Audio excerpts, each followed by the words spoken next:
नमस्कार, आप देख रहे हैं आज तक। आपके साथ मैं हूं सईद अंसारी। स्वागत है आपका हल्ला बोल। आप जब सड़क से गुजरते होंगे तो आपको अक्सर सड़क पर ही या फिर सड़क के किनारे अतिक्रमण करके अवैध धार्मिक स्थल जरूर मिल जाते होंगे। लेकिन उत्तर प्रदेश में अब धर्म के आड़ में अतिक्रमण और अतिक्रमण के सहारे बेशकीमती सरकारी जमीन पर कब्जा करने का खेल नहीं चलेगा।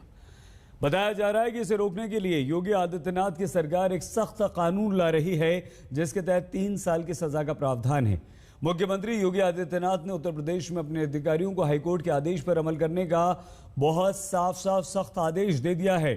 लेकिन सवाल यह कि क्या योगी आदित्यनाथ की सरकार कि ये पहल कहीं राजनीति की भेंट तो नहीं चढ़ जाएगी?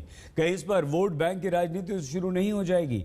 ऐसे कई चुभते हुए सवालों के साथ आज हल्ला बोल में हम बहस करेंगे। लेकिन पहले हमारी ये रिपोर्ट।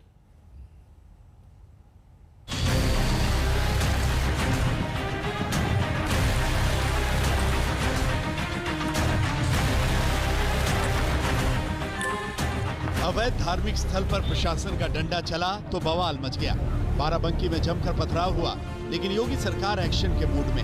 राज्य सरकार ने साफ कर दिया है कि सड़कों पर और सड़कों के किनारे अतिक्रमण करके बनाए गए अवैध धार्मिक स्थलों को हटाया जाएगा। इसके लिए योगी सरकार कानून बनाने की तैयारी में है। देखिए, सड़क के किनारे जो धार्मिक स्थल हैं उनको लेकर जो आदरणीय योगी सरकार का निर्णय है, ये जनहित का निर्णय है।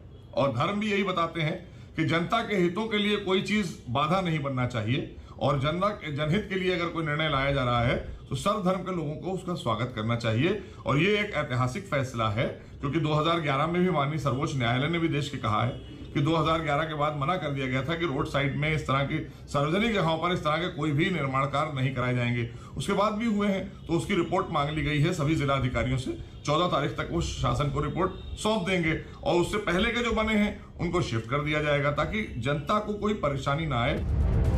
योगी सरकार ने जिला प्रशासन को कुछ दिनों पहले ही आदेश दिया था। सबसे अवैध निर्माण की लिस्ट मांगी गई है। कानपुर प्रशासन ने 200 ऐसी जगहों की शिनाख्त की है जहां अवैध तरीके से धार्मिक स्थल बनाए गए हैं। धार्मिक स्थलों के संबंध में शासन के द्वारा एक सूचना मांगी गई थी अलग अलग विभागों से, जो कि कलेक्ट करके शासन को पहुंचाई गई है, जिसमें लगभग 200 धार्मिक स्थल ऐसे हैं जो सड़कों के किनारे पे बने हुए हैं। शासन आदेश के द्वारा ये कहा गया है कि जो अभी बने हुए हैं उनको हटाया जाएगा और योजनाबद्ध तरीके से जो है धार्मिक स्थलों को जो है लोगों से कंसल्ट करके बात करके और नियमानुसार उनके ऊपर कार्रवाई की जाएगी।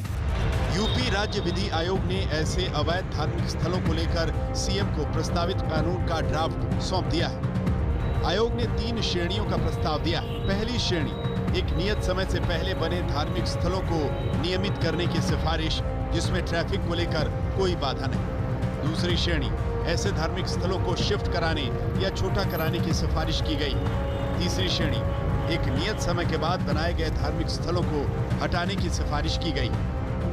ऐसा नहीं है कि देश के दूसरे राज्यों में अवैध धार्मिक स्थलों को हटाने के लिए कानून नहीं है। राजस्थान और एमपी में पहले से यह कानून है, लेकिन यूपी की सियासत की तासीर ही कुछ ऐसी है कि इस कानून के बनने की सुगबुगाहट से ही सियासी हवा गर्म हो गई है। अगले साल चुनाव है, ऐसे में इन मुद्दों को उछालकर विपक्ष योगी सरकार के लिए सिरदर्द भी बढ़ा सकता है। योगी सरकार आगामी विधानसभा सत्र में इस बात का कानून लाने की तैयारी कर रही है कि जो भी धार्मिक स्थल सड़क के किनारे अवैध रूप से बनाए गए हैं उन्हें हटा दिया जाए।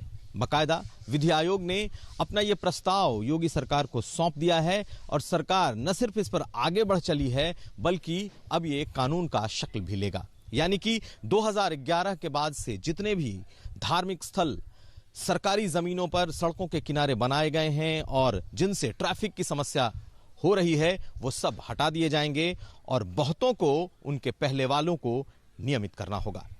कुमार अभिषेक, लखनऊ, आज तक।